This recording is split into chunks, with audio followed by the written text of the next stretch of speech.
जय जिनेंद्र बच्चों।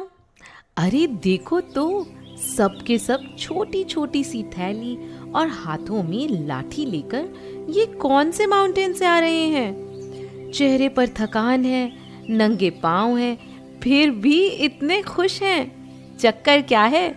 अरे ये तो इतना बड़ा पहाड़ है। क्या आप भी कभी ऐसे माउंटेन की ट्रैकिंग पे गए हो जिसको कंप्लीट करने पर आपको बहुत ही अमेजिंग लगा हो? आप जानना चाहोगे इस स्पेशल माउंटेन के बारे में? तो आज हम आपको लेकर चलते हैं भारत की एक ऐसी अद्भुत जगह पर जहां से 20 तीर्थंकर भगवान और उनके साथ साथ करोड़ों करोड़ों मुनि महाराज भी मोक्ष गए हैं। हाँ, आपने बिल्कुल सही पहचाना।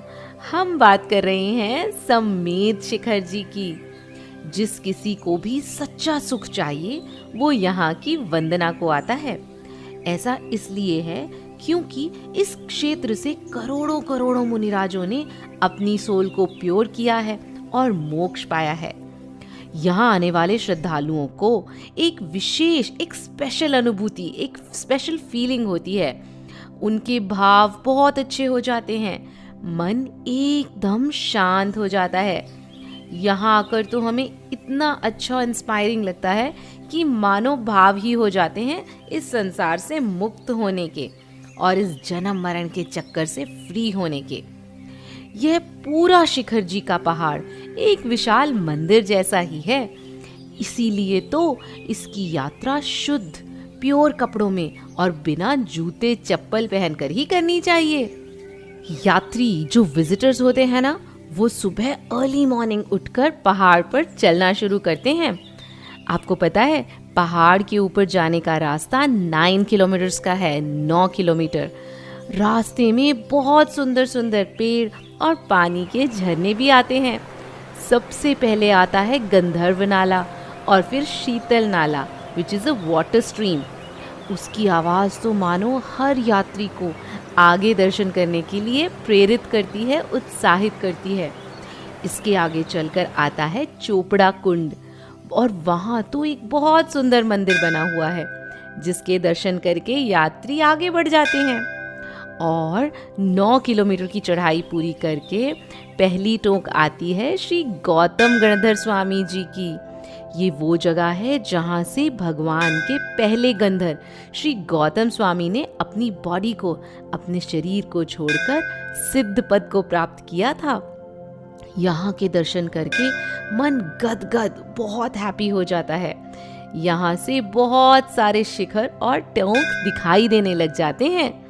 आपको पता है, जिस जगह से भगवान जी मोक्ष जाते हैं तो वहीं पर सौधर्म इंद्र की आज्ञा से देव उन भगवान जी के चरण चिन्ह, फुटप्रिंट्स बना देते हैं और उसी जगह को कहा जाता है टोंक। क्या कहा जाता है? टोंक। भक्तगण भगवान को अपने हृदय में, अपने हार्ट में रखकर और उनके जैसा बनने की भावना को भाते हुए हर एक टोंक पर, हर फुटप्रिंट पर अर्घ चढ़ाते हैं और वंदना करते हुए आगे बढ़ते ही चले जाते हैं। धीरे धीरे सूरज आसमान में ऊपर चढ़ने लगता है और गर्मी भी बढ़ने लगती है, लेकिन उस गर्मी का भक्तों पर कोई इफेक्ट नहीं होता क्योंकि उनका मन तो भक्ति से पहले ही शीतल हो चुका होता है।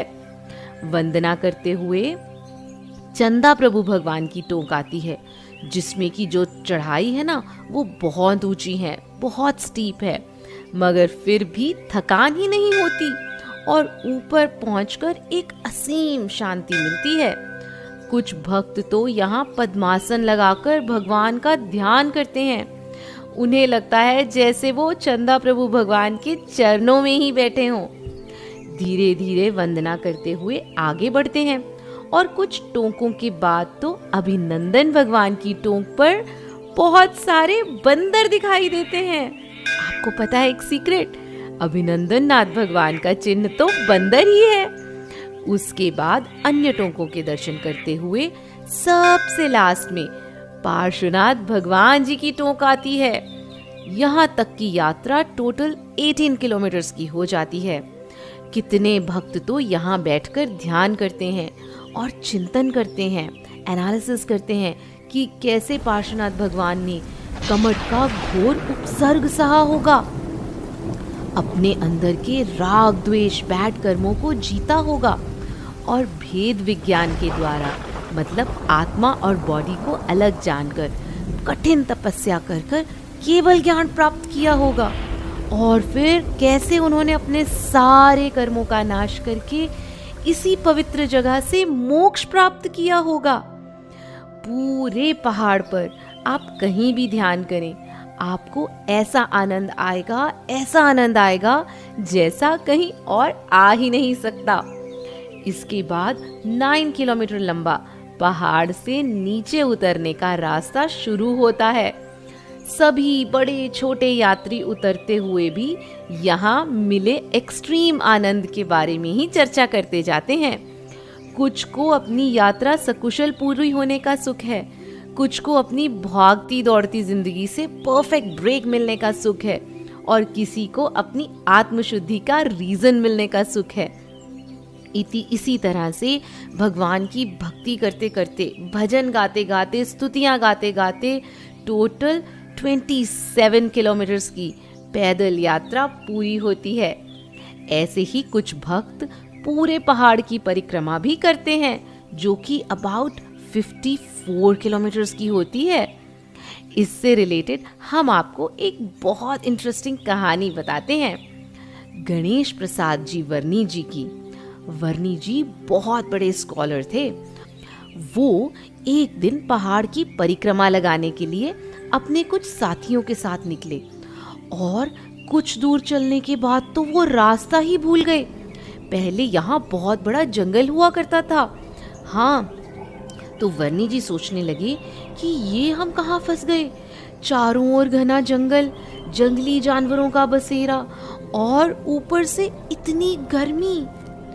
बहुत ट्राई करने के बाद भी कुछ समझ ही नहीं आ रहा था कि क्या करें, कहाँ जाएं। सब तरफ घूम लिए, लेकिन कहीं रास्ता ही दिखाई नहीं दे रहा था। भीषण गर्मी, सनस्ट्रोक के कारण प्यास की वेदना इतनी बढ़ गई थी कि ऐसा लग रहा था that I am going to die, मेरी मृत्यु तो निश्चित है। वर्णी जी ने जैसे तैसे हिम्मत की और पार्श्वनाथ भगवान का नाम जपने लगे। मन ही मन भगवान से प्रेयर करने लगे, प्रार्थना करने लगे। पता है, भक्ति में शक्ति होती है। और 4-5 कदम चलते ही उन्हें पानी का एक कुंड दिखाई दिया। उसमें तो बड़ा ही मीठा पानी था। पानी पीते ही उनकी शरीर की सारी थकान, सारी टायर्डनेस दूर हो गई। सबने भगवान पार्श्वनाथ का जय जयकार किया और आगे बढ़ने लगे। थोड़ी दूर जाने पर उनके एक फ्रेंड ने कहा कि अरे, आगे घना जंगल है, पता नहीं पानी मिले या नहीं, हमें उसी कुंड से पानी भर लेना चाहिए। और जब वे वापस मुड़े, उसी जगह गए, तो ये क्या, वहां कोई कुंड ही नहीं था। कुंड अचानक से गायब हो गया था। Everybody was amazed. सबने कहा, जिस देवता ने भी इस घने जंगल में हमारी हेल्प की हो, उनको बहुत बहुत धन्यवाद, बहुत बहुत थैंक यू।